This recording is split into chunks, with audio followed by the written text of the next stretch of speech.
Assalamualaikum warahmatullahi wabarakatuh.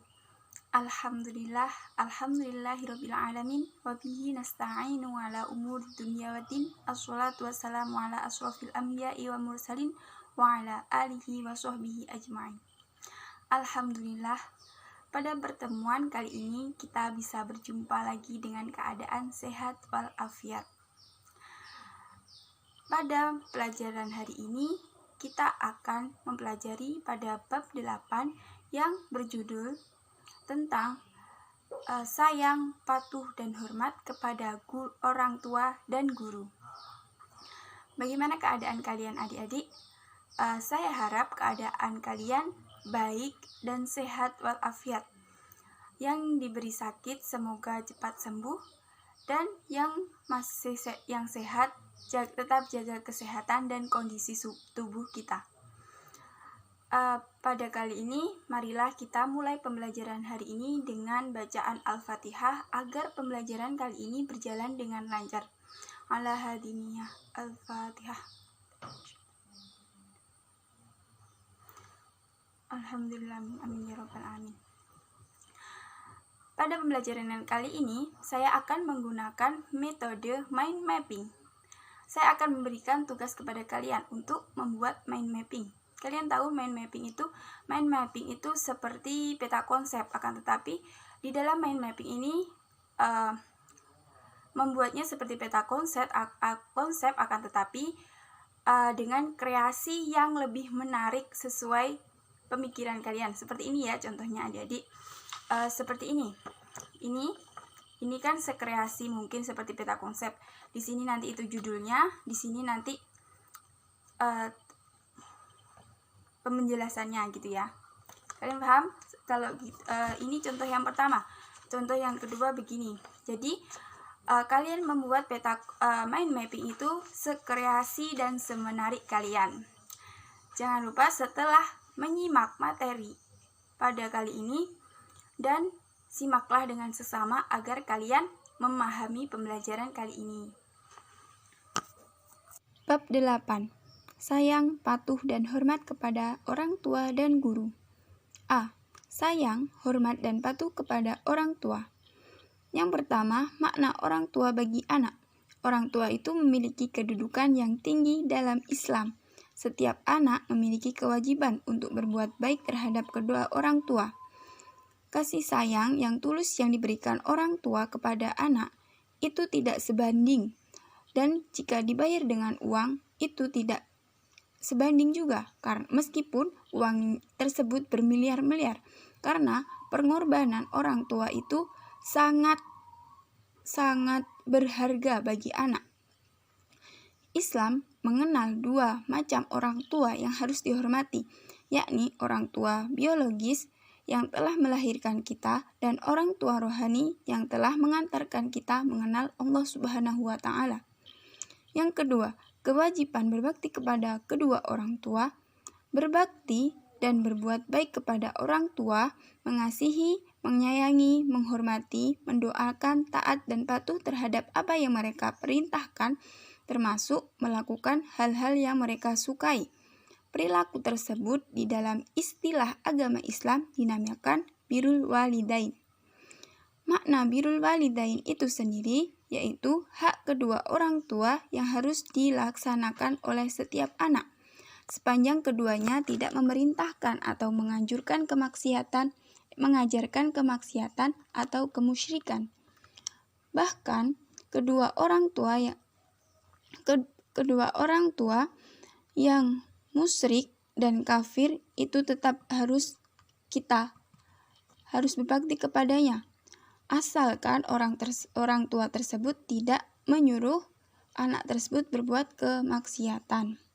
Hal ini dijelaskan dalam surah Luqman ayat 15 yang artinya, jika keduanya, ibu, bapakmu memaksamu supaya engkau musyrik, menyekutukan aku dengan sesuatu yang engkau tidak ketahui, maka janganlah engkau mengikuti keduanya dan bergaullah dengan keduanya di dunia dengan baik. Maksudnya di sini itu kita harus tetap menghormati meskipun kedua orang tua kita itu musyrik ataupun kafir. jikalau kedua orang tua itu tidak menyuruh kita dalam untuk kemusyrikan atau kekafiran, begitu ya. Jadi kita harus tetap mematuhi di dunia, begitu. Islam mengatur hubungan antara anak terhadap orang tuanya dengan tata cara pergaulan. Jadi kita harus tetap saling berinteraksi dan kita tidak boleh membeda-bedakan, begitu dalam Islam. Apalagi hingga membuat mereka sakit hati. Allah berfirman, Bismillahirrahmanirrahim. Wa qada rabbuka alla ta'budu illa iyyahu wa bil walidaini ihsana.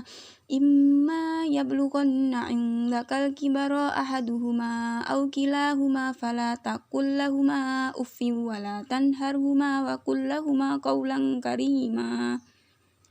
Yang artinya, dan Tuhanmu telah memerintahkan agar kamu jangan menyembah selain Dia, dan hendaklah berbuat baik kepada ibu bapa. Jika salah seorang di antara keduanya atau kedua-keduanya sampai berusia lanjut dalam peliharaanmu, maka sekali-kali janganlah engkau mengatakan kepada keduanya perkataan dan janganlah engkau membentak keduanya dan ucapkan kepada keduanya perkataan yang baik. Jadi, jika kita sudah besar dan orang tua kita sudah tua, kita jangan sekali-kali kita mengatakan perkataan yang kasar kepada orang tua, karena hal tersebut bisa menyakiti hati orang tua kita. Dan juga dijelaskan dalam ayat lain, Allah berfirman, Bismillahirrahmanirrahim. Wa wassaynal insana biwalidayhi husna wa in jahadaka litusyrika bima laysa laka bihi ilmun fala tuti'huma ilayya marji'ukum fa unabbi'ukum bima kuntum ta'malun. Yang artinya, dan kami wajibkan kepada manusia agar berbuat kebaikan kepada kedua orang tuanya, dan jika keduanya memaksamu untuk mempersekutukan aku dengan sesuatu yang engkau tidak mempunyai ilmu tentang itu, maka janganlah engkau patuhi keduanya, hanya kepadaku tempat kembalimu, dan akan aku beritakan kepada apa yang telah kamu kerjakan. Jadi, perintah untuk berbuat baik kepada kedua orang tua itu merupakan perintah langsung dari Allah yang harus dilaksanakan oleh setiap orang yang beriman. Kepatuhan kepada orang tua merupakan bukti kepatuhan kepada Allah, dan kedurhakaan kepada keduanya merupakan itu kedurhakaan kepada Allah Subhanahu wa Ta'ala. Dan yang ketiga, yaitu keutamaan berbakti kepada orang tua. Islam itu menempatkan kedudukan orang tua pada tempat terhormat dalam Al-Quran. Kedua orang tua menempati posisi penting dalam berbakti seorang manusia setelah beribadah kepada Allah Subhanahu wa Ta'ala. Perlakuan kepada keduanya merupakan pintu keberkahan maupun kesulitan bagi seorang anak.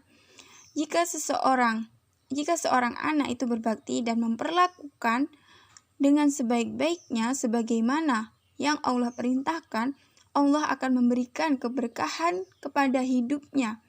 Tetapi sebaiknya jika seorang anak tersebut mendurhakakan ibu dan bapak, maka Allah itu tidak segan-segan menyulitkan jalan hidupnya.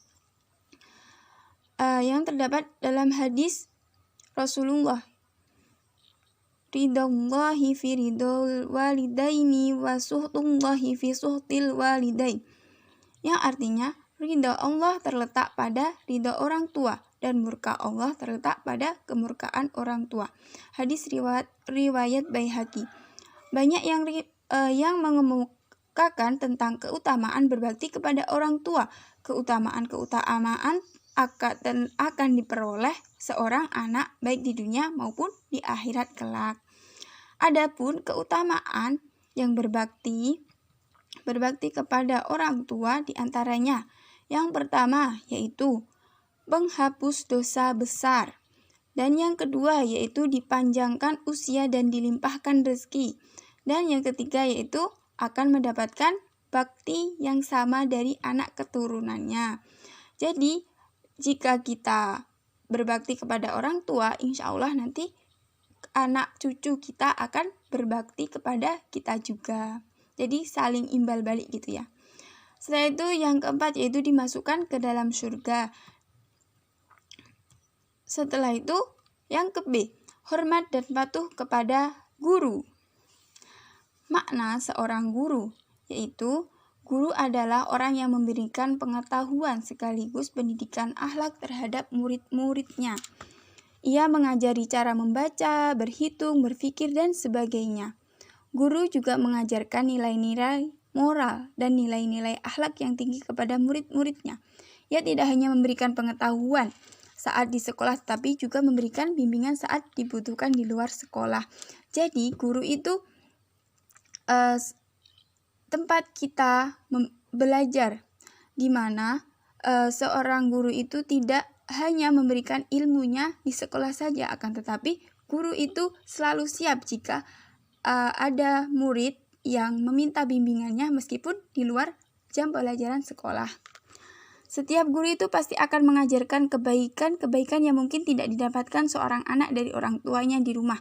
Tanpa pendidikan dan bimbingannya, bisa jadi kita tidak akan mengetahui segala yang nyata maupun yang tersembunyi di alam raya ini. Tanpa bimbingan guru pula, bisa jadi kita tidak dapat membedakan mana yang benar maupun yang salah, mana yang dibolehkan dan mana yang dilarang. Jasa guru itu dalam mendidik dan mencerdaskan murid-muridnya itu tidaklah dapat diukur dengan materi.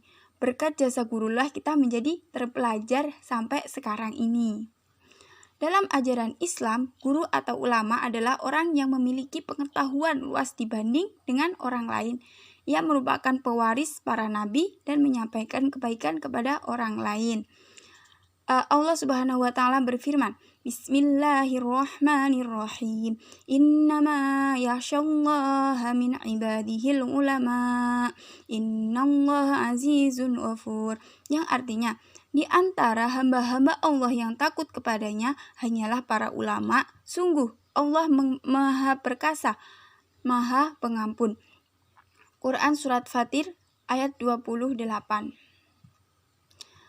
Adab seorang murid kepada guru itu harus bagaimana? Yaitu, sebagaimana orang anak memperlakukan orang tuanya, begitu pula lah sikap yang harus ditunjukkan oleh murid kepada gurunya. Karena jasanya yang sangat besar kepada murid-muridnya, sudah selayaknya seorang murid itu menerapkan perilaku atau adab yang baik kepada gurunya. Adapun seorang murid kepada guru diantaranya adalah sebagai berikut. Yang pertama yaitu hendaklah merendahkan diri di hadapan guru, tidak keluar dari tempat belajar sebelum mendapat izin dari guru. Jadi seorang murid itu tidak kan di situ di ruang kelas, misal ada guru, otomatis kita kalau menjadi murid harus izin terlebih dahulu kepada guru agar kita itu menghormati posisi guru. Setelah itu yang kedua, hendaklah memandang guru dengan penuh rasa takzim atau hormat dengan meyakini bahwa gurunya memiliki kelebihan. Dan yang ketiga yaitu hendaklah duduk di hadapan guru dengan sopan, tenang, dan mendengarkan apa yang dijelaskan oleh guru. Seperti sekarang ini, jadi kalian harus mendengarkan penjelasan saya. Jadi kalian harus mendengarkan secara seksama agar kalian paham dengan materi yang sudah saya sampaikan. Dan yang keempat yaitu hendaklah tidak berjalan, duduk, atau memulai perkataan sebelum meminta izin kepada guru. Jadi, semisal kita ingin bertanya kepada guru, maka kita terlebih dahulu meminta izin kepada guru tersebut agar guru tersebut tidak merasa tersinggung gitu.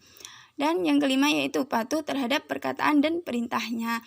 Jadi di sini patuh terhadap perkataan dan perintahnya seperti guru menyuruh peserta didik itu memenuhi tugas sebagai berikut. Jadi peserta didik itu harus melakukan tugas tersebut dengan waktu yang tepat. Jadi kita sebagai seorang anak, kita harus patuh kepada orang tua, kita harus mengikuti dan taat kepada perintah orang tua, dan sayang kepada orang tua. Karena kasih sayang yang kita berikan itu belum tentu maksimal, belum tentu sesuai dengan apa yang orang tua lakukan kepada kita. Dan setelah itu kita harus patuh dan taat kepada guru, karena guru itu telah membimbing kita dan mendidik kita sehingga kita menjadi seorang yang memahami ilmu pengetahuan sampai saat ini. Jadi kita dalam kehidupan sehari-hari kita itu harus patuh kepada orang tua dan patuh kepada guru. Untuk pertemuan 2 minggu ke depan seperti biasa, yaitu akan diadakan PH. Jadi kalian jangan lupa belajar secara maksimal agar nilai kalian mendapatkan hasil yang maksimal. Terima kasih banyak atas semuanya. Mari kita berdoa berdoa pada akhir pembelajaran ini dengan bacaan Alhamdulillahirabbil alamin. Terima kasih banyak. Wassalamualaikum warahmatullahi wabarakatuh.